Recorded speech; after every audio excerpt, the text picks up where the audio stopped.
Dusty Baker talked about how Strasburg surprised him with his reaction when Dusty let him know he'd take the ball in game one. Have you talked to him at all leading up to this start about how excited he is? Number one, I mean, he was very disappointed, but he doesn't really show disappointment or happiness either way, really. Because I called him in before I got here, and I just said, "Hey, man, you're starting game one. You probably figured that." And he's had the same look when he left my office as when he came in. It's the truth. I swear. Anybody knows him. I was like, man, I thought he was gonna something. He just. So he was extremely happy.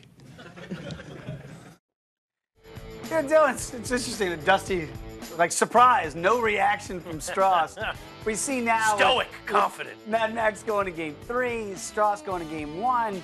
You see the matchups here against some of the key hitters in that Cubby Bear lineup. Okay, Hayward, all that exposure. How about that against Strauss? So how does the injury affect the framework of this series going forward now that Scherzer goes 3, Strauss goes 1? Huge blow for the Nats. Huge blow. I think he's the best pitcher in this series. I think you could argue he's the best damn pitcher in the National League, especially with the injury to Kershaw. So whenever you remove that guy who I figured was certainly in line to pitch the first game, was certainly in line to get 2 starts, we know now Mad Max is not going to get 2 starts in this series because he's going to go game 3. Now, he might be available if this thing goes 5 and some sort of Randy Johnson, Kurt Schilling-like bullpen appearance, mad bum in a game 5. If he's got to come out of the pen, I could see it, but anytime you don't get your best pitcher getting your first bite out of the apple, toe in the rubber in game 1, and then to turn around in game 4 or 5 is a big blow. And I think it really evens things out with the Arrieta injury. I'm totally in agreement with you that the alpha male in the room is Mad Max Scherzer, right? But when you look at the numbers and see how close and almost even they are. This isn't a disadvantage or a blow to the Nationals because this guy is a bum. I mean, look at the numbers. They're almost identical. He was the pitcher of the month in September. He doesn't give you what Dusty thought he'd give you, right? And you get that from Mad Max. Is that why we, even though yes, the numbers... a little bit mentality-wise, to each their own. There's a lot of ways to skin a cat. And sometimes you could say, hey, you're starting game 1.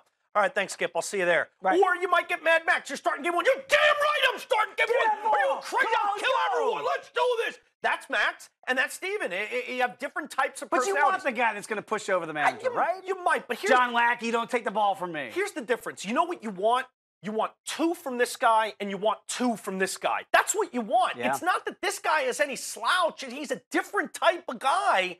There's more experience on that side. The fact that you could probably, in your mind, if you're Dusty Baker or a Nationals fan, get out to a 1-0 lead because he pitches game 1, then turn it over to this hoss, that's what you'd like. Instead, you got to get game 1 from him and then go to Gio. Yeah. And that's going to be tougher knowing you only have Max for one of these games. I think it's a big blow. I had, before the hamstring tweak of Scherzer, I had the Nationals significant favorites in this series.